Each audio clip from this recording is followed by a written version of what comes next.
Ayan na po yung ating mga itik. Nanginginain na ng kanilang agahan. Bali dito pa rin po tayo mga adventures. At baka mamaya ay meron tayong gagawin sa pond na naman. Iiwanan lang po natin tong itik natin. Dahil wala namang tubig dito sa kabila. Kaya medyo panatag tayo na dito lang sila. Dahil dito ay may tubig sa kabila at sa kabila doon ay walang tubig at walang makakain. Kaya dito lang yan sila sa may na-harvester dahil nandito yung pagkain.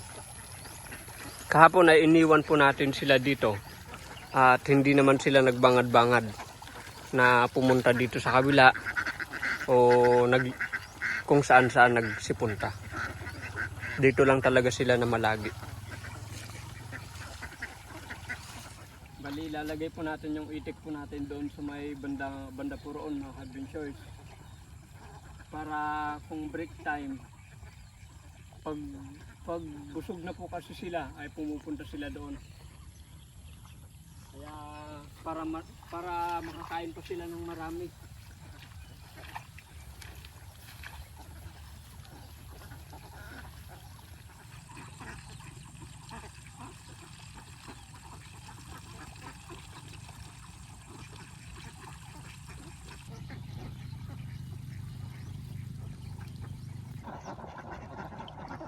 Ho ho ho.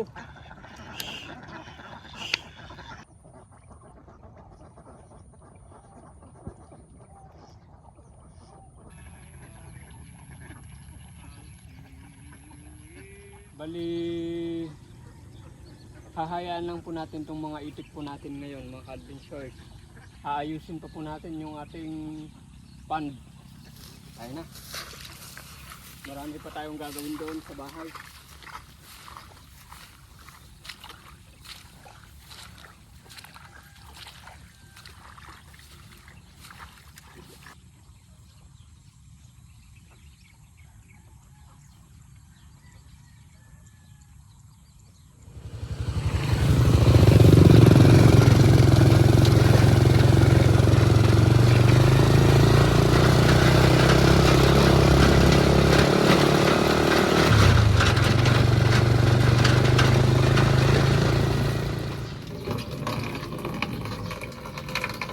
Bali, ito po yung flowing po namin mga adventures.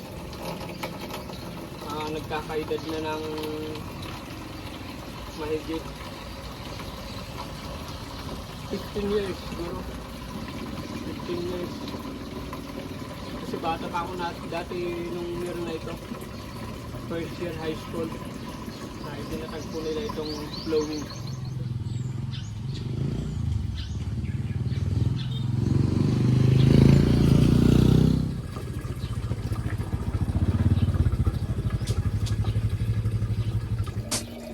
Minutes later. Yan po mga adventures. Bali hindi ko po kayo na-update noon. Pero ito po yung kinabukasan ng video. Yan, kung makikita po ninyo ay wala na pong naiwan na azula. Kahit isa, wala pa akong makita. Yan po, ganyan po sila ka takaw yung mga tilapia po natin. Kaya kailangan po nating magparami. Ngayon po pala ay magpapakain si Parikoy. Bali, ito pong pakain po natin ay hindi po ito pakain na regular.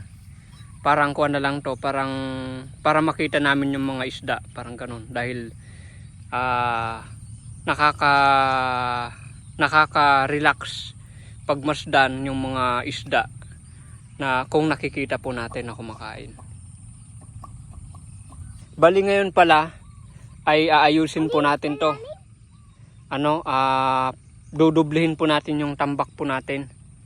Yung pilapil po natin, dudublihin po natin yan. Hanggang doon, saka lalagyan po natin ng net. Dahil nabawasan po yung mga isda po natin. Dahil nung umulan, dumating yung tubig baha. Yung iba ay naanod. Yung iba ay umakyat papunta doon. Yung iba naman ay doon dumaan. Nag-over the bakod. Kaya ngayon ay aayusin natin para hindi po sayang yung pagod po natin.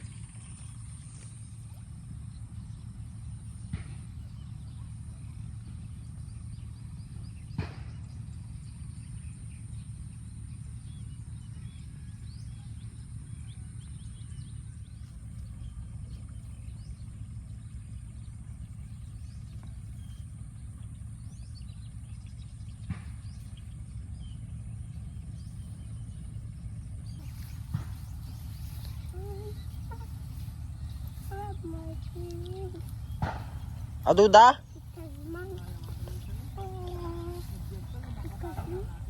Ha?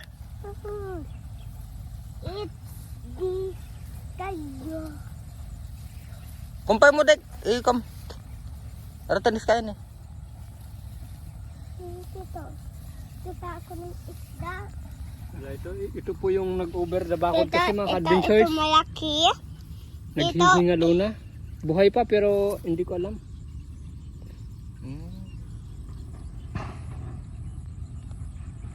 Pero ito, anak ng kirit. Anak ng araro. Anak ng araro. Bali wala po tayong nahuli na ganito. Pero may nagkaanak na. Marami pa dito. May mga nakakamul ako pero hindi ko makamul-kamul. Ayun, ayun. Ito karsandan. Oo. Na puro araro. Mga araro. Araro mami. Mga anak ter araro. Dahil ito kasi yung matibay. Pagdating sa patibayan, walang makakatalo sa araro. 3 araro saka 1 kirit. Magbabay na kay. Ayan.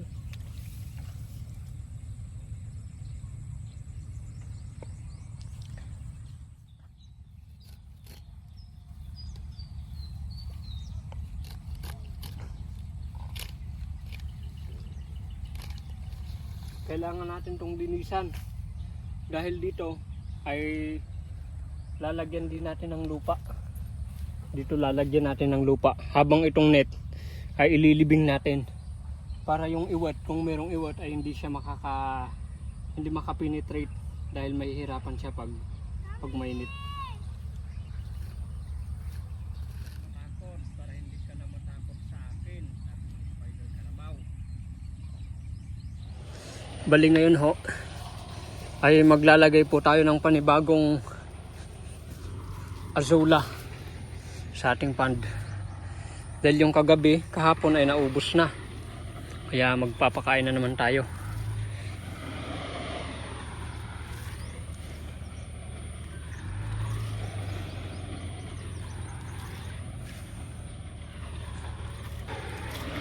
Yung naririnig po ninyo na ingay ay construction.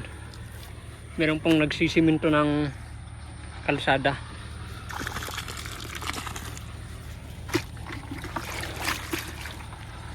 Ayan. May bagong batch. Ito na po yung ating pond. Bali nilinisan ko po ito kanina. Ito yung kahapon. Saka yun po yung kanina. Itutur ko po kayo. Medyo napagod lang kasi ako. Kaya tinigil ko na muna. Tinigil muna namin. Bali ito. Tinanggal po namin yung net. Dahil papalitan po namin ng ganito yung mas pino. Saka ibabaon po namin yung net. Para kagaya po nito ay naibaon. Kung merong mga iwat na gustong magbutas sa ating pilapil ay mabibigo dahil mahihirapan dahil may net. Yan po yung ating inuunti-unting gawin dito sa pond po natin. Palibot po yan para mapanatili po natin yung mga nahuli po nating isda. Dahil nitong mga nakarang araw ay nagkalat yung isda sa ating palayan. Medyo nakakalungkot, pero ganyan talaga. At least nalaman natin kung ano yung pwede nating ayusin, at yun po yung ating aayusin. I-improve po natin to para mapanatili po natin yung mga isda po natin dito. So hanggang dito na lamang po, at mamaya po ulit kakain po muna tayo. Ay bago yon, ay nais ko pong ipakita sa inyo yung aming mga kuhol, kung saan ay napakarami na. Yan oh. Yan. Ang daming mga maliliit. Marami na. Yung mga itlog dati ay malalaki na. Yan po mga adventures. Medyo napawi yung pagod po natin nung makita po natin na malalaki na yung mga bisokol po natin. Yung mga unang batch po yan. Ayan. So keep going. Ito po yung aming kuhol pond. Kung makikita po ninyo yung mga nagtubo na mga palay, yan po yung mga labaw kung sa Ilocano. Yung mga dating palay na nabaon, na hindi po tumubo. Ayan po si pare ko eh. Sinurpresa po natin dahil hindi po niya tayo namalayan na nandito na. Bali, welcome back mga adventures. Ngayon po ay magtatambak tayo. Dudublihin natin to. Dudublihin na ba natin pare koy? Oo, pare. O mamaya pa? Wala, tatan. Dugyan natin.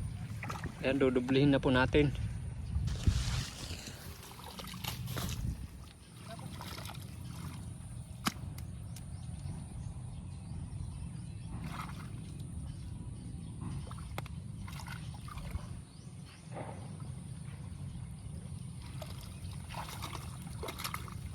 Ganda na nagito eh. Medyo kanalim. Papalalimin po natin to mga adventures. Papalilimin natin yung lupa niya. Ipapataas natin yung pilapil.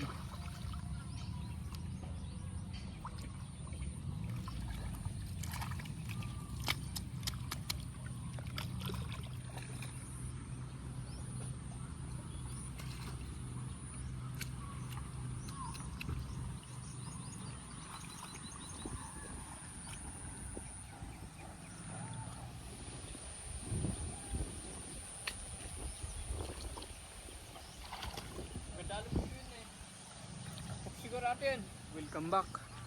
Nandito po tayong muli sa ating mga itik. At ngayon ay ilalagay po natin sila doon sa may palayan para magkain pa bago po natin sila iuwi. Ano natin ay? Nalugpe? Ano nangyari kanyam? Padalisan? Diyan ka na lang muna. Diyan ka na lang. Bali may nakuan po sa itik natin na isa. Sana ay makarecover.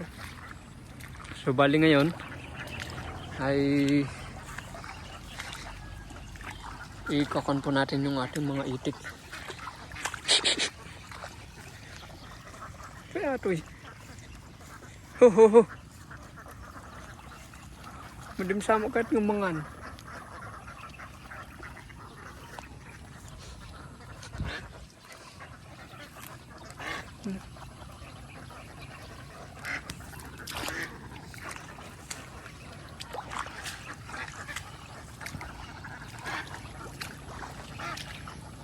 Yan, bali dito po muna tayo ng ilang minuto para makakain pa po yung ating mga itik. Sige, maang kayo pa eh. Bali, katatapos po pala ng ulan. Pero yun lang ay mahinang ulan.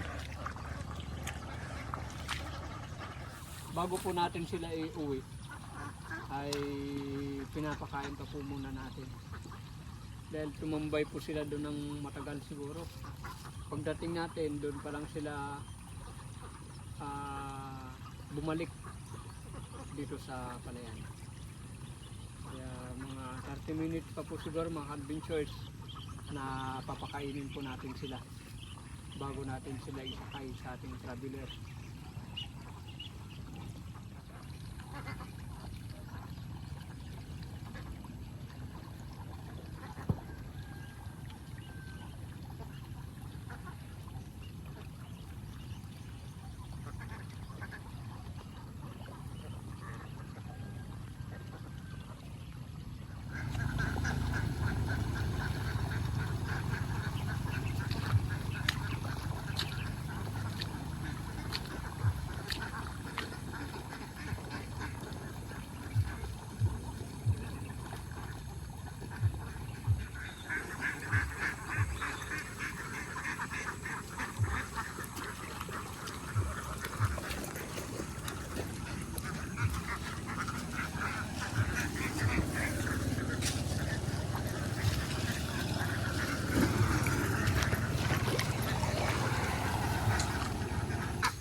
Ah, tat.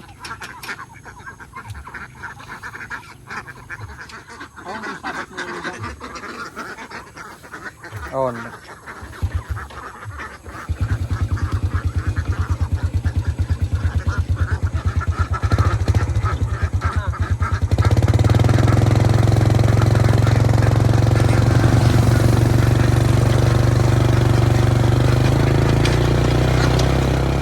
Bali, nandito po ulit tayo mga ka-adventures sa pond. At ipagpapatuloy po natin yung ating trabaho kanina na inabutan ng ulan. Bali, magtatambak po tayo dito. Yan. Malapit na rin po. Kunti na lang. Si pare ko ay may ginagawa din doon. At tayo ay magtatambak din dito.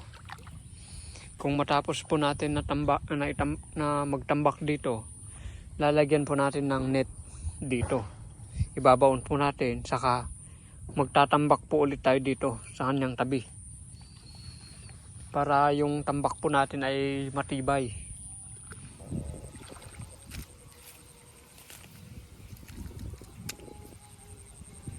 Yan, so bali hanggang dito na lamang po itong maghapon na pananarbaho po natin. So yan po. Hanggang dito na lamang po itong video po natin.